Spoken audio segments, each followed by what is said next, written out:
jagat kebak sesambat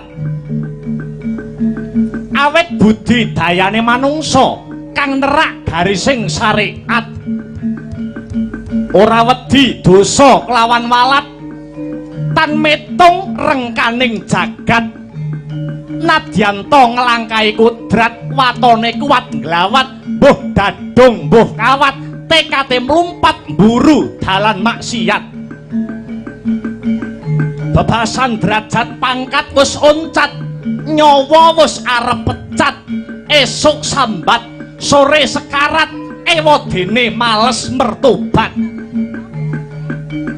ing mangka wis ana tengara lamun makarya minangka sarana nyadong paringe kang kawasa ya mung bawane watak srei ora ngudi ajining diri mung uja kareping ati lumuh ngaji sungkan naliti kakyan melek gendong lali lumuh amal mentingke royal nyukupi butuhe kerep korup mung golek urut kelakuane kaya wong wasis tanduk aris ulat manis pamriye mung golek klimis kanggo nutupi lambene sing lamis nanging eling dieling lamun kridaning manungsa tan bangkit ngasorke purbane kang kawasa sugih miskin apes murka bejo cilaka minangka sandangan sapa temen kajen keringan sapa selingkuh bakale kewirangan urip ana donya mung kari milih dalane dadi wong nekat apa wong nrimo nguja ilat apa njaga aruming asma murtad apa ngrasuk agama dadi wong jahat apa pilih dadi wong utama Semar bangun kayangan dadi lakon wiwitan sak rampunge lebaran aja mung bangun lair nganti batin lan jiwane ora kepikir gara-gara pedhut peteng ngalimputi praja Ngamarta kawula cilik dirampok bandane wong cilik dibegal nyawane ditindes nasibe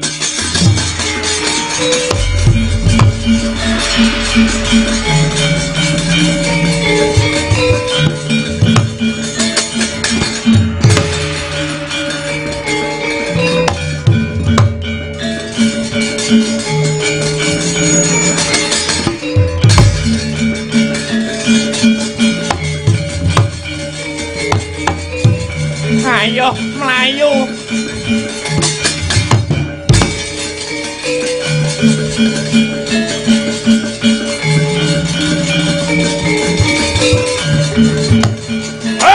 po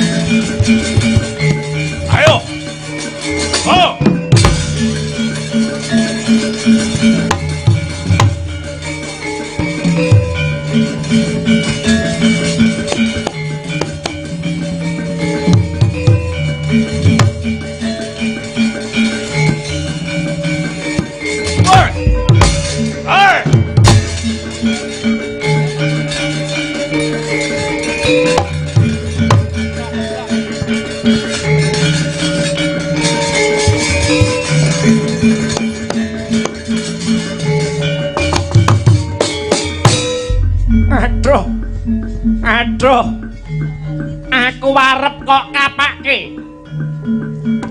mingkemo cangkemu kowe kuwi mung wong melarat becik padha manuta aku tak wenehi dhuwit tak cukupi butuhmu watone kowe gelem brontak marang negaramu yo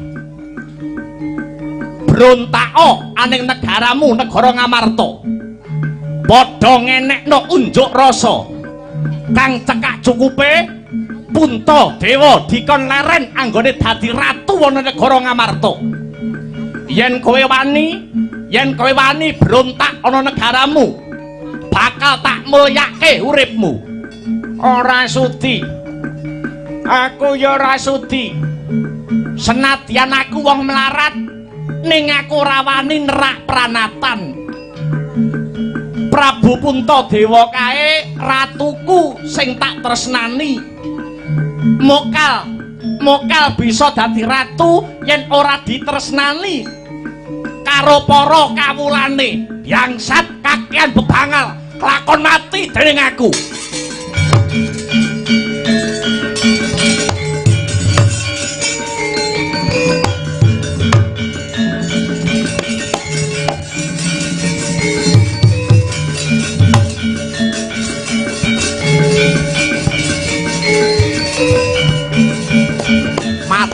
aku.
Ada.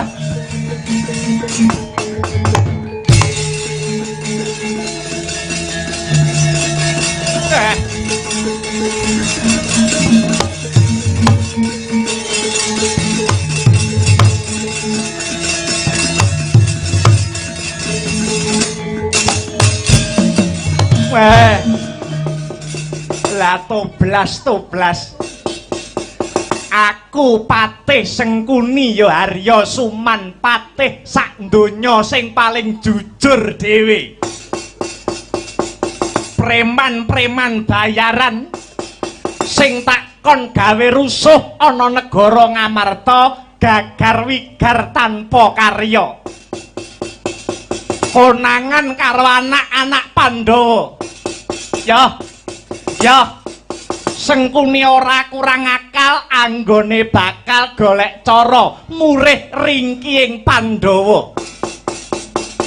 Pandhawa dicara kasar ora kena.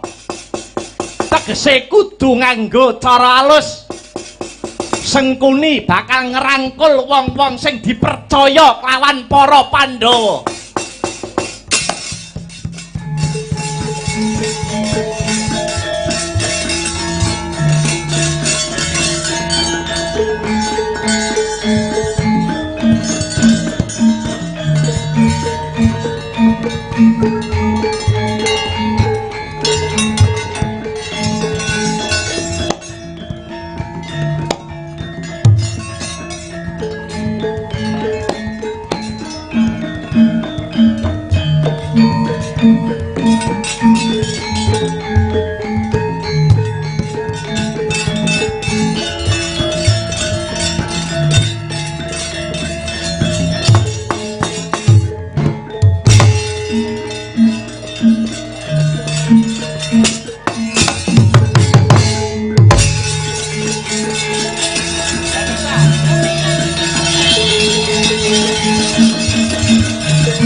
wingit pasemone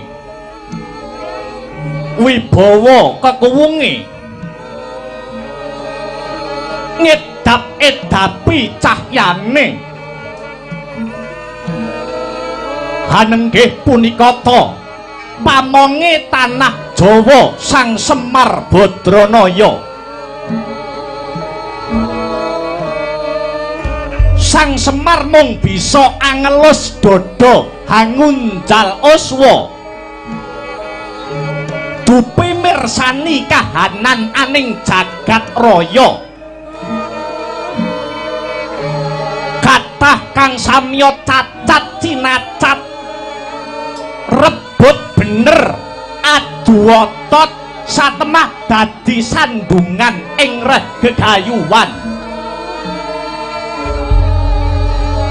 Nanging Sang Semar wis datan samar marang mobah mosi ing kahanan amung mesem ningali glaring kawontenan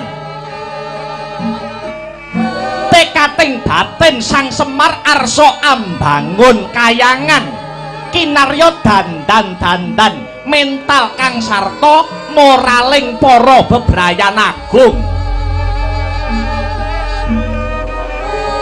Niati Sang Semar genya badhe hambangun kahyangan gawe geger nganti sumundul ing akasa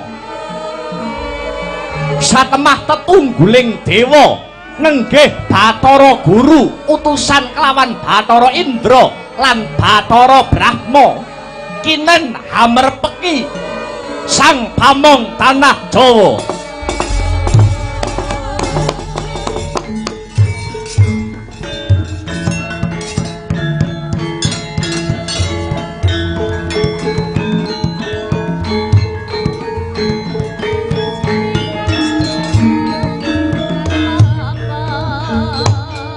Sumareka den prayitna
Sumareka den prayitna semurire eka ambale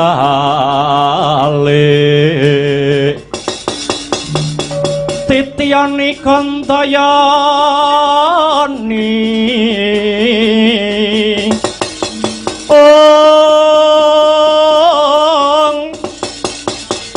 Trisanya purnama sasi gilar semedining tengahing latar milangana lintang Bima Sakti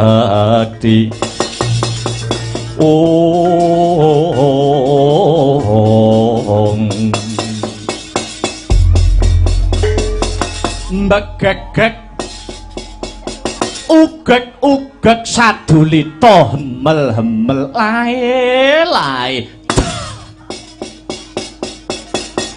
layak prenjake padha ganter jagone padha tarung yen ora kleru panyawangku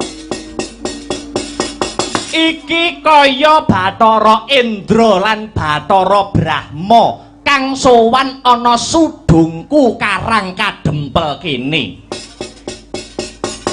nuwun inggih Kyai kula pun Indra ingkang abiyantara sowan dhateng jengandika Kyai Semar Badranaya kula pun Brahma ingkang sowan Kyai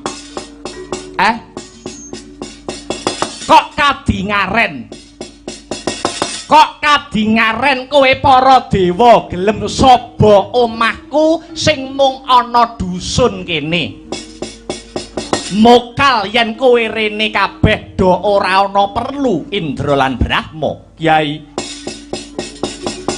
kula namung dipun utus kalian Rama pukulun Bathara Guru ing Kahyangan Suralaya dadi kowe sing mrentah ana ing kene Bathara Guru lakar kados mekaten lah banjur mekaten sakmangke Kahyangan Suralaya nembe geger Kahyangan Suralaya ketaman gara-gara kagiri-giri mubal endute si blegedaba ngakak tutuke kumitir petite Sang Hyang Nagaraja akarya bingung bilunglungan para Hapsara miwah Hapsari Kyai sareng dipun teliti kanthi permati Kahyangan Suralaya saged geger tinemunipun jebul punjering geger dumunung wonten papan karang kadempel mriki Kyai awit paduka Kyai Semar Badranaya kagungan niat badhe hambangun kahyangan kula pun Indra menapa dene Brahma diutus kalian Rama pukulun Bathara Guru kinen nak yenaken kabar punika paduka Kyai Semar badhe mbangun kahyangan kala wau punika kabar ingkang bener menapa kabar ingkang kabur Kyai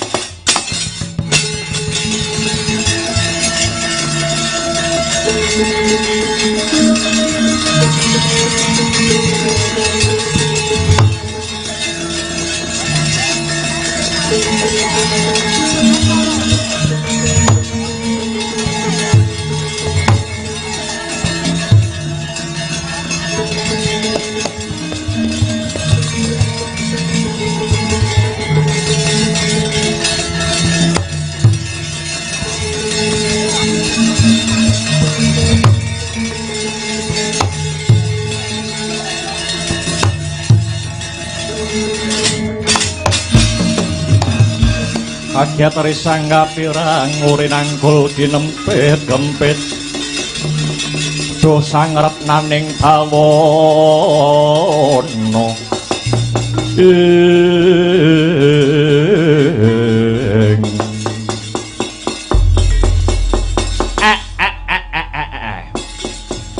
Semar wis ngira yen para dewa mesti bakal meratitisake perkara iki ya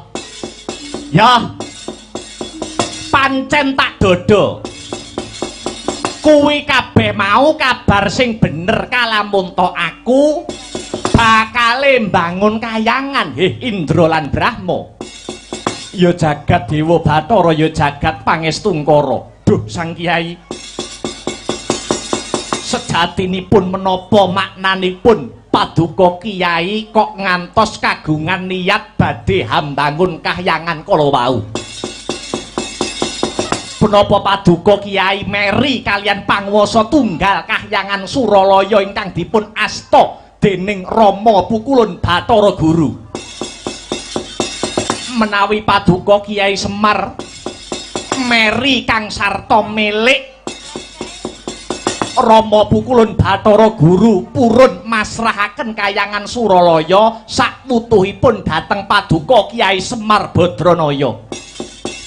Nanging Kiai, menawi paduka Kiai badhe mbangun kahyangan piyambak wonten Madyapada, maknanipun paduka Kiai Semar badhe ngembari panguwasanipun para dewa Kiai.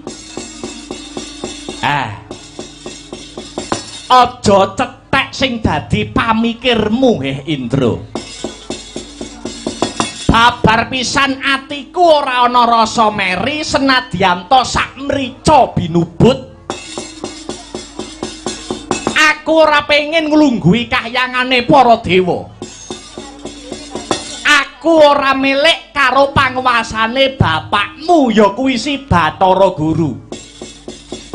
Lah lajeng Kiai Semar badhe mbangun kahyangan menika dasaripun menapa, wewatonipun menapa? Indra lan Brahma kula wonten dawuh. Sing arep tak bangun kuwi dudu kahyangan tata lair utawa kahyangan sing magrong-magrong, ning kabeh mau mung pralampi tok utawa simbol. Sing tak karepke mbangun kahyangan kuwi Semar arep bangun jiwane para manungsa. Nata rasa lan dandani morale para bebrayan agung. Merga apa? Merga Semaraning jagat raya iki wis dikodratake dadi pamonge wong tanah Jawa. Wis sak trepe pamong kuwi momong kawulane, benerke sing kleru, njejeke barang sing bengkong, ngelingke sing padha lali.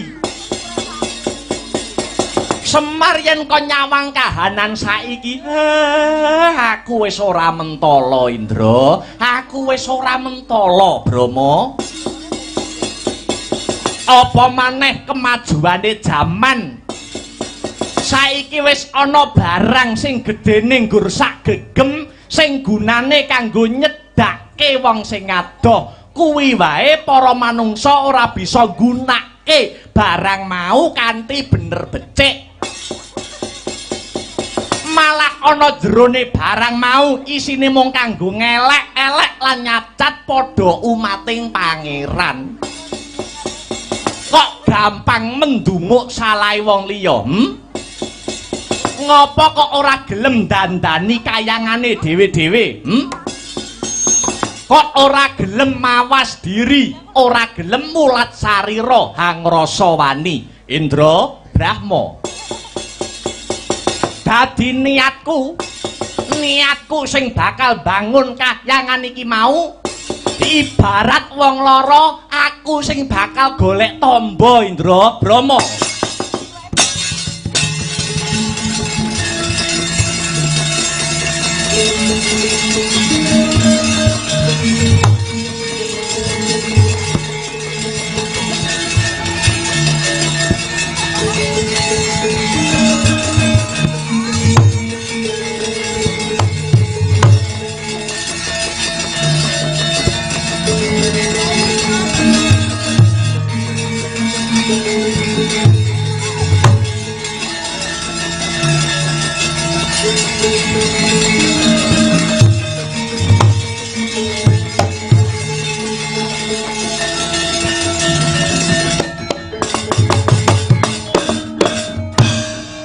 Waduh, pranyata luhur ingkang dados gegayuhan paduka Kiai. Indra nyuwun pangapunten awit saking kutunging raos cubluking pangertos. Kowe ora kleru. Merga kowe mung dapur utusan. Kowe mung dikongkon. Malah saiki tak jaluk anggone Semar duwe niat mbangun kahyangan iki bantunen ya. bantunen ya Indra lan Brahma. Menapa ingkang kedah kula bantu Kyai? Punapa ingkang kedah kula bantu Kyai Semar? Mangkene iki sajake aning Madyapada wis akeh manungsa sing padha kelangan kiblating kautaman. Para pejabating negara racake wis padha lali karo dasaring negara. Kamangka ya mung kanthi dasar negara kuwi mau pejabating negara bisa nentremke negara miyang para kawulane. Sentana Praja saiki wis ora mentingke kawulane ning sing dipentingke mung kaperluan pribadi lan golongane. Satemah ngentengke marang sambat lan panjriting kawula cilik. Mula melu-melu ngelingke marang manungsa kang padha lali marang kewajibane. Semar percaya. Dewa duwe cara dhewe anggone bakal ngelingke marang titahe. Nanging tetepa nganggo cara kawicaksanan. Yen iki mengko bisa kasembadan, tegese Semar ora rugi anggone duweni ancas bakal mbangun kayangan. Prawaca dawuh pangandika paduka wa Kyai. Kalilan Indra nyuwun pamit badhe nindakaken jejibahan menika. Kula pun Brahma ugi nyuwun pamit wa Kyai. Duga-duga ginawa ati-ati aja nganti kari Indra Brahma.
Bagong mrene yo.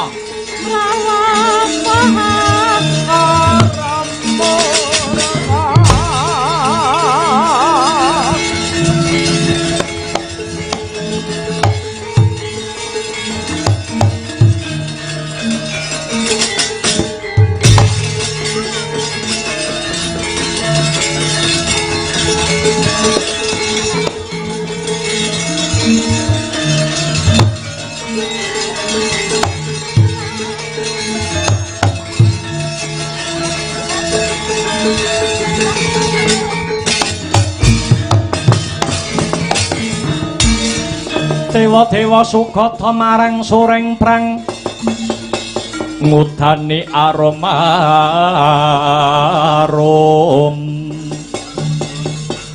ngendan wing ngawiyat Narada ngepalani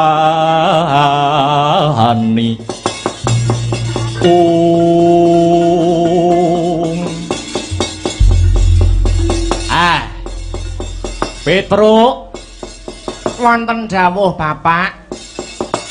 Bagong, dalem papa. Edeh papa. Kowe bocah loro tak timbali mergo ana kewajiban sing kudu mbok lakoni bocah loro.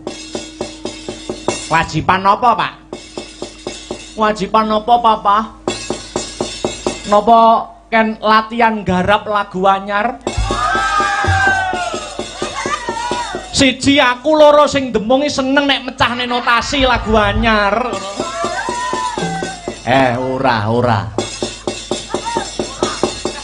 Lah lajeng napa, Pak? Dina iki kowe bocah loro budhal ana negara Ngamarta ya. Sawana sawana pepundhenmu para Pandhawa. Matura kelawan bendaramu yen Semar arep nyilih wujude jimat Jamus Kalimasada. Jamus Kalimasada ya kanggo napa lho Pak? Tak gawe syarat nggonku bakal bangun kahyangan Petruk. Nggih nguntal renek reka-reka bangun kahyangan. Bagong aja crigis. Kowe bocah loro durung ngerti karepku. Mengko nek aku wis kelakon nyilih jimat Jamus Kalimasada, kowe rak ngerti dhewe apa karepe bapakmu iki. Apa karepe bapakmu iki kok bakal duwe gegayuhan bakale bangun kahyangan. Mengko nek kowe wis kelakon boyong Kalimasada, kowe engko mesti ngerti karepe bapakmu. Bidal sakniki Bapak. Iya Petruk. Kula kalih Bagong tok niki. Kang Gareng mboten dijak. Garenge engko metu limbukan. Cah loro tok, Truk, cah loro tok. Cah loro tok. Awake dhewe tim. Semar kon gawe kaos kuwi. Gawe kaos apa, Gong? Berhubung tokoh utamane Petruk karo Bagong kon gawe kaos tulisane Pet Gong.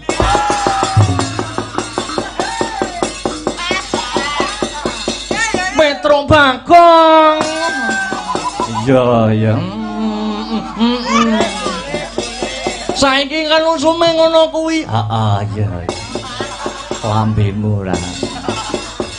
Wis aja kesuwen. Enggal budala lumarap ana praja Ngamarta sowan para satriya-satriyaning tanah Jawa. Ya kuwi bendaramu para Pandhawa. Nyuwun pamit Bapak. Lebda ing karya Petruk lan Bagong.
broka taman bronto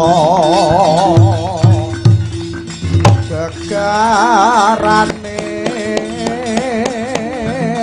angritu jroning ati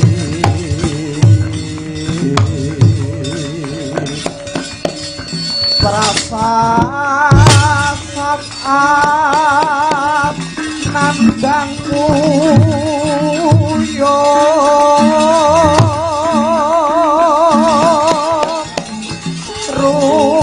rumatap jroning rasa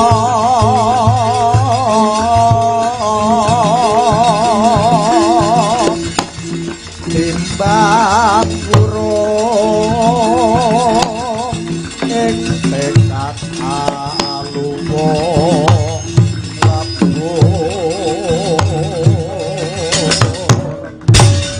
gandrung brengong wijaya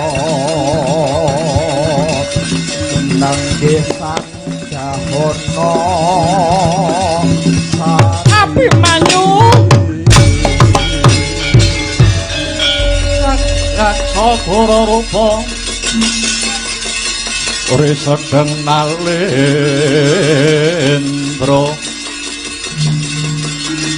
jaksa alalaku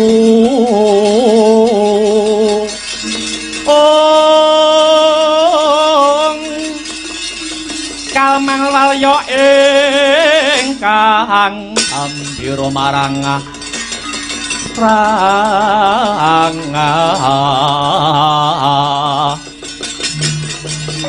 Misesyung hametu Prabowo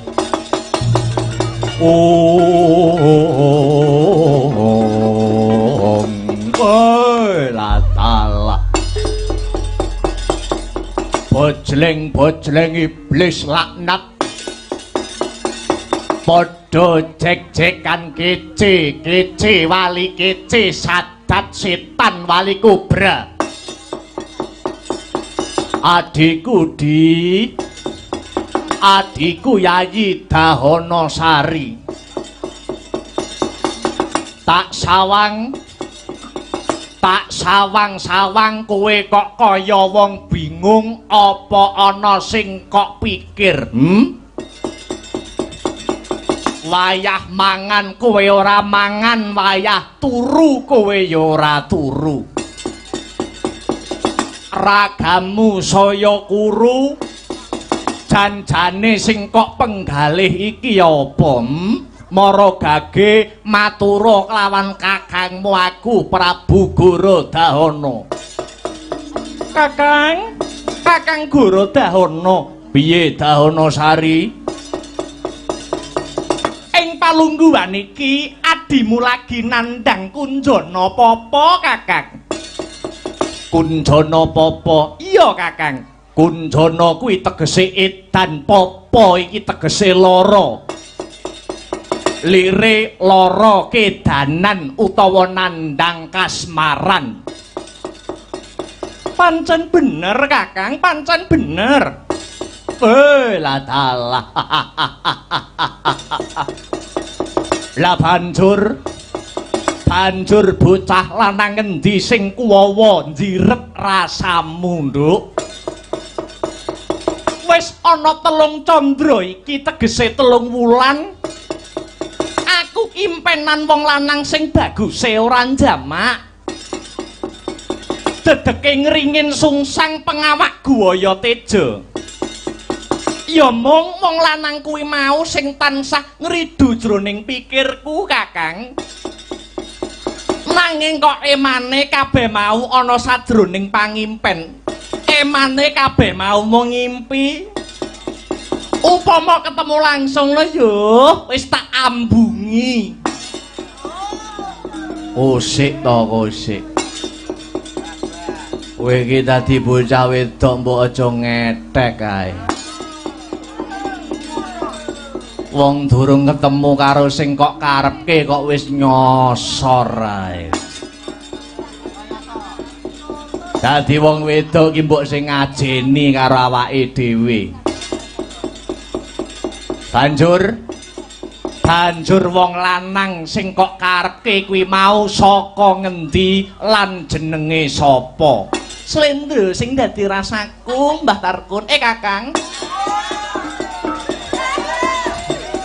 Yen manut pangimpenku, priyayi mau saka kasatriyan Plongkowati jenenge Raden Abimanyu, Kakang. Piye? Abimanyu edan.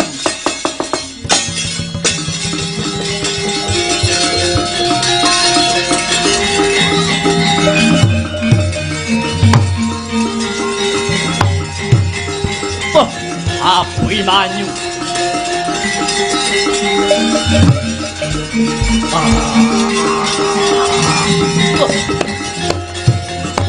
Hey!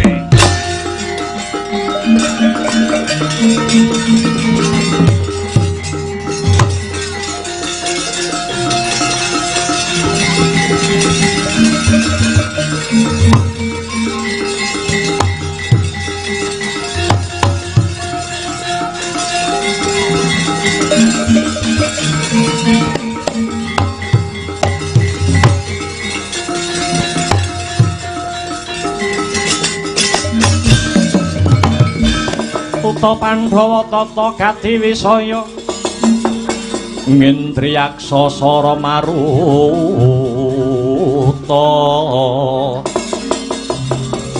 pawana bana margana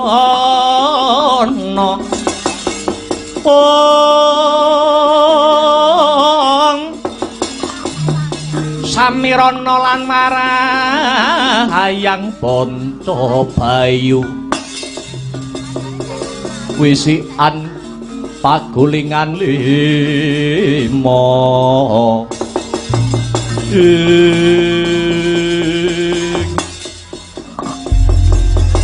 bareng aku kandha Abimanyu Kakang Gorodahana kok mbranang sing dadi pasuryane ana apa Kakang? Daana Sari kowe aja ngukur borok lawas. Kowe ngerti apa ora Abimanyu kuwi sapa? Abimanyu mono trah negara Mandura krana Abimanyu kuwi anake Dewi Sembadra. Sembadra kuwi adine wedok Prabu Baladewa. Dene Prabu Baladewa kuwi Nalendra ing Praja Mandura. Kamangka sejarah wis nyeritakake negaraku utawa negara Paranghagni kene iki biyen kalebu ke bawah wilayah negara Mandura sing dipimpin kelawan Prabu Baladewa. Satemah negara Paranghagni kene Sembada pisah saka negara Mandura lan mardika madeg negara dhewe. Dadi yen kowe kepengin gandeng asmara kelawan Raden Abimanyu sing isih kalebu trah wong Mandura, padha karo iki mengko bakal mbaleni sejarah lawas. Ora wurunga negara Paranghagni kang wis mardika dhewe iki mengko bakal dadi gedhi bale wong Mandura. Aku ora sudi yen kowe gandeng karo Abimanyu Daana Sari. Duh sotyaning sun Gusti margiya lara asmara orang-orang ngubung mangaharan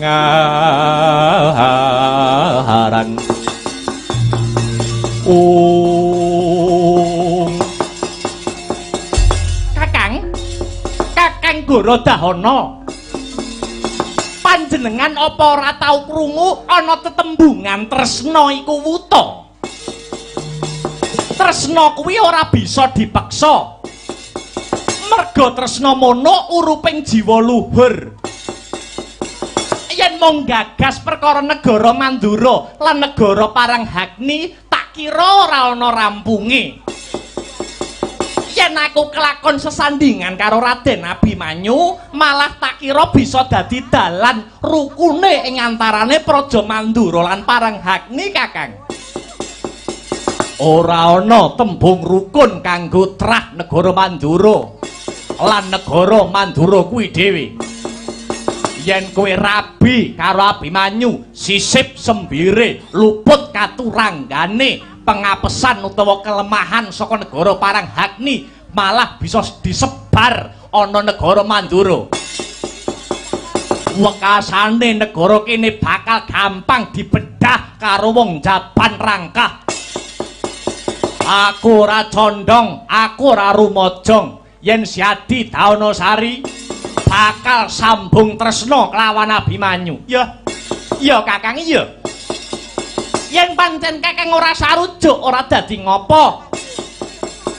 Nanging Daonosari yen wis kadung tresna wani nekate. Kapalang ana mlumpat karante medhot. Aku njaluk pamit bakal ngupadi Raden Abimanyu, Kakang.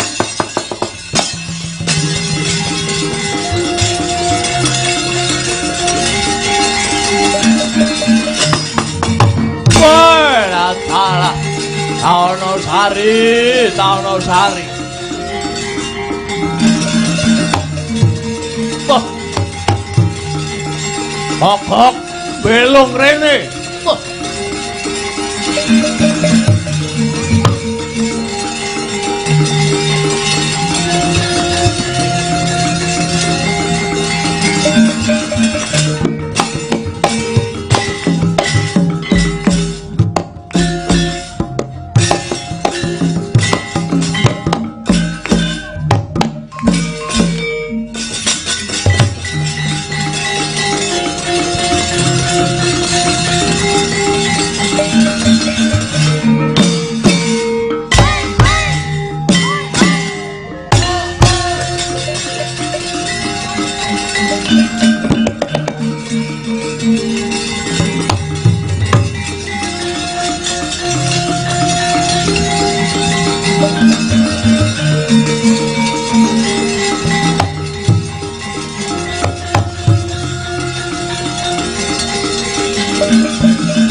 Rumah Layun Sang Yaksendragara rupa mangesos kadyangin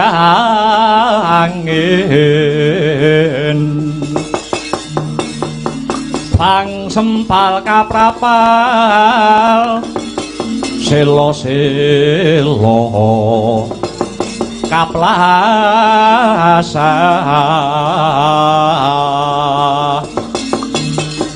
satu lumayu mangungsi kagiat kagodo kang jaga-jaga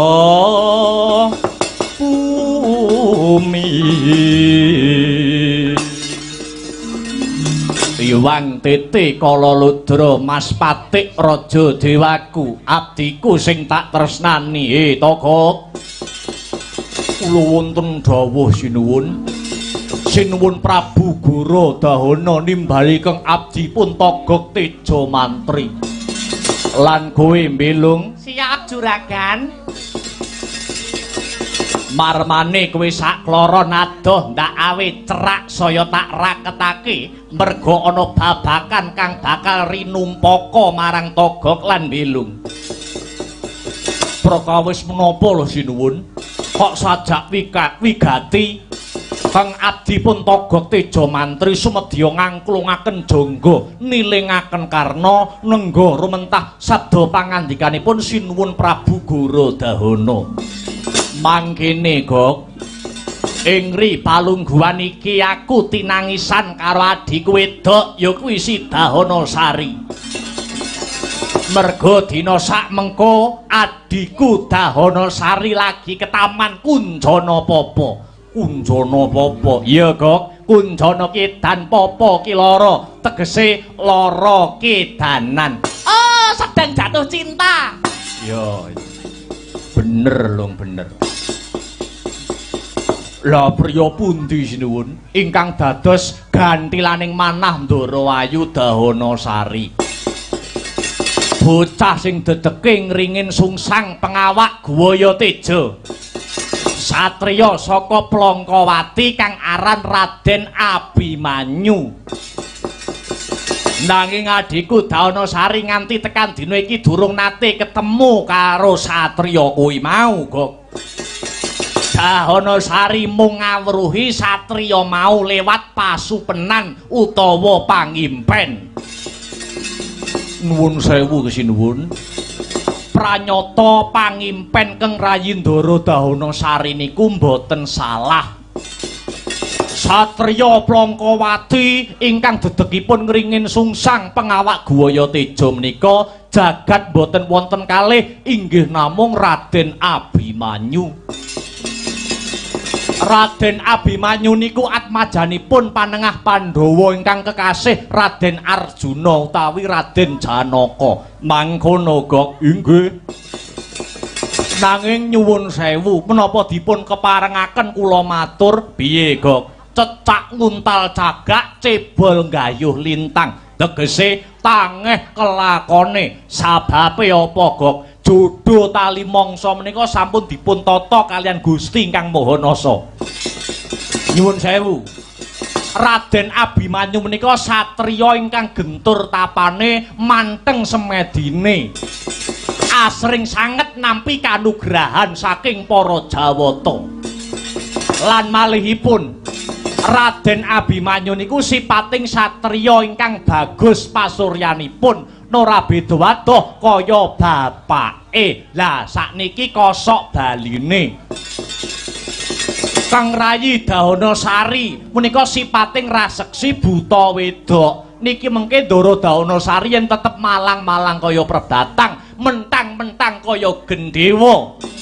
Tetep bakal ngrabekke Kang Rayindara Abimanyu kalian Ndara Dahanasari tegese nerak kodrating dewa saged kena siku denda lho Sang Prabu. Aku nggumun ki Kang Togok.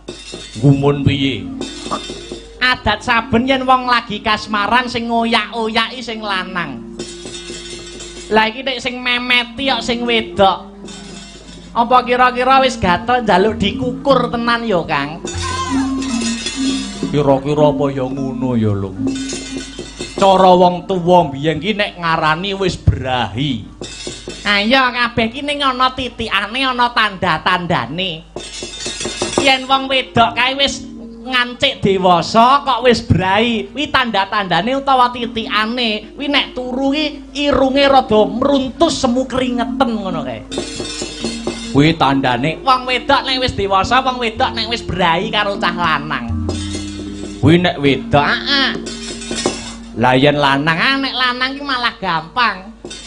Bocah lanang kok kirane wis dewasa, bocah lanang kok wis brahi karo wong wedok, kuwi titikane aduse rada suwe, Kang. Rada suwe. Terus bar adus ngono jajal tilik ana. Sabune sing tengah bolong ora. Wak sampluk bosok. Ngono yang dadak ngentekne sabun. Katimbang jajan ngentekne dhuwit. Wis cukup. Wong loro aja padha kakehan gunem kang tanpa guna. Cekak cukupe, aku ya ora sarujuk yen adhiku bakal kajatu krama kelawan Raden Abimanyu.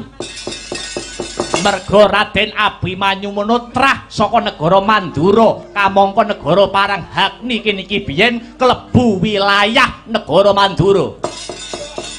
Aja nganti negara sing wis merdeka, negara sing wis mandireng pribadi balik dadi gedhi bale negara Mandura. Mung merga nuruti katresnane si Dahanasari. Bocah Temenggung, kula wonten dawuh tinimbalan sinuwun. Dirapna wadyabala saka negara Paranghagni. Saperlu ngupadi lungane adikku Daonasari supayane gelem bali mring negara Paranghagni. Kereken gendera Barbang bareng-bareng anggonmu tumandang nok-nok nggih amit madal pasilan sinuwun budal tira iki.